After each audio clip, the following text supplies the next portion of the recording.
Bonjour et bienvenue sur cette vidéo concernant les retraitements de préconsolidation en normes françaises ANC 2001.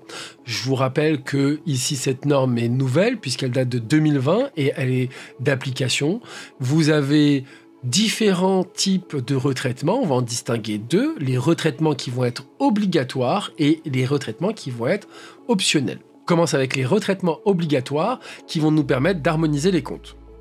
Premier retraitement, l'élimination de l'incidence des écritures passées pour la seule application des législations fiscales. Ce qui signifie que ici nous allons annuler ou éliminer toute écriture qui a une portée fiscale en compte individuel. Et donc, ça signifie qu'on va annuler les amortissements dérogatoires, qu'on va annuler les provisions pour hausse de prix et tout élément qui a un aspect fiscal dans la comptabilité.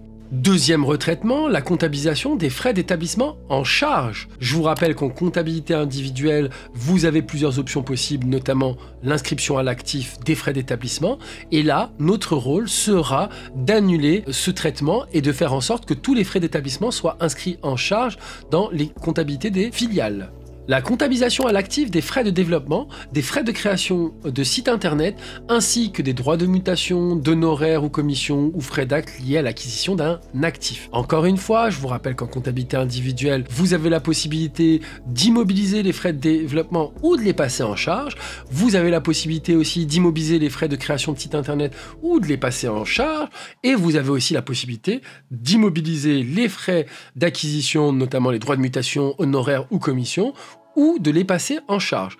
Cette fois, nous allons faire en sorte qu'en comptabilité consolidée, qu'ils soient inscrits à l'actif. L'inscription à l'actif des contrats de crédit bail, ici, je vous rappelle que le crédit bail en comptabilité individuelle est inscrit en charge dans la comptabilité, on fera en sorte de l'inscrire à l'actif en compte consolidé. L'étalement des frais d'émission, des primes d'émission et des primes de remboursement sur la durée des emprunts. Encore une fois, sur les emprunts obligataires, je vous rappelle que vous avez deux possibilités, soit d'étaler ces frais d'émission d'emprunt, soit de les passer en charge l'année de souscription. Ainsi, les frais d'émission d'emprunt, de primes d'émission ou de primes de remboursement seront étalés sur la durée de l'emprunt. Enfin, la comptabilisation des impôts différés, puisque nous avons vu cela dans une vidéo précédente, eh bien, on fera en sorte d'inscrire dans la comptabilité consolidée les impôts différés qui peuvent frapper les différentes filiales ou la société mère. On se dirige cette fois sur les retraitements optionnels. On a le choix, l'entité choisit d'appliquer ou non les retraitements. Et donc, premier retraitement, la comptabilisation des contrats à long terme par la méthode à l'avancement. Je vous rappelle qu'en comptabilité individuelle, on a le choix entre la méthode à l'avancement et la méthode à l'achèvement. En compte consolidé, l'idéal, si on choisit cette option, on suivra la méthode à l'avancement. Deuxième retraitement optionnel, la réévaluation des actifs. Je vous rappelle qu'en comptabilité individuelle, vous avez la possibilité de faire de la réévaluation libre de différents actifs. Cependant, ici, on aura une option justement possible d'activer la réévaluation libre ou des actifs, mais sur l'ensemble des entités. Je vous explique, puisque lorsqu'une entité du groupe, une filiale aura décidé de faire de la réévaluation libre, eh bien, il faudra l'appliquer à l'ensemble des entités du groupe.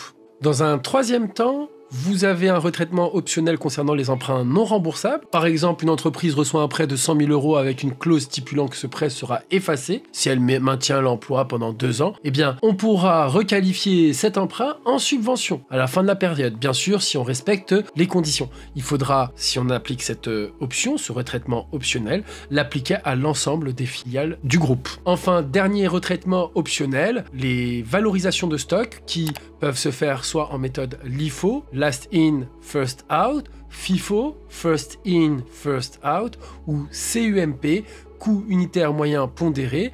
Et là, vous avez une option qui vous permet de choisir l'une de ces trois méthodes. Cette méthode étant choisie, il faudra l'appliquer à l'ensemble des entités du groupe. Bien entendu, les filiales auront chacune choisi une méthode de valorisation. À nous de corriger pour que l'ensemble des stocks du groupe soient valorisés de la même méthode. Ainsi, on vient de voir les retraitements obligatoires et les retraitements optionnels en norme ANC 2001. Maintenant, jetons un coup d'œil au retraitement de préconsolidation en norme IFRS.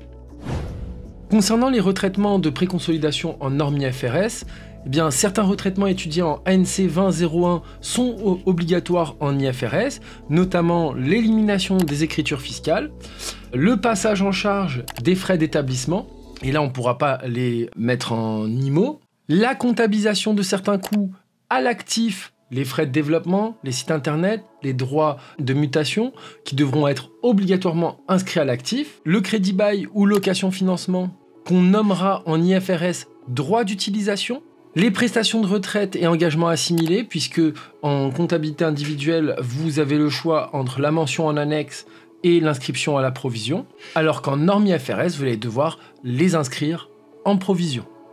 Et enfin, les dépenses de grande révision qui sont obligatoirement inscrites en composant.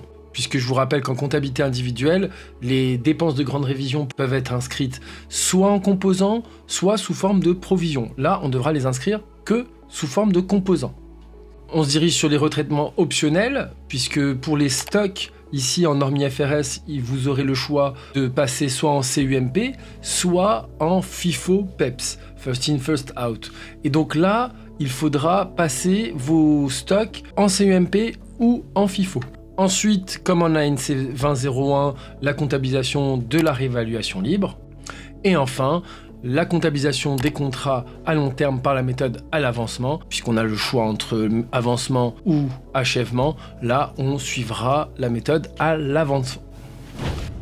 On arrive enfin à la dernière partie de cette vidéo, notamment la méthodologie de réponse, où il va falloir faire attention à la manière avec laquelle vous allez répondre. Dans un premier temps, il faudra à chaque fois rappeler les règles comptables, notamment en comptabilité individuelle d'abord, puisque vous allez rappeler la règle de traitement en norme PCG, puis dans un deuxième temps, le traitement qu'il faudra appliquer soit en norme IFRS, soit en norme ANC 2001, et il faudra présenter le traitement dans le référentiel concerné. Dans un deuxième temps, vous allez devoir justifier vos calculs de préférence sous forme de tableau. Et enfin, il faudra présenter vos enregistrements comptables sur votre copie après avoir bien sûr rappelé les règles, justifié vos calculs, et là, vous obtiendrez la totalité des points, je l'espère en tout cas.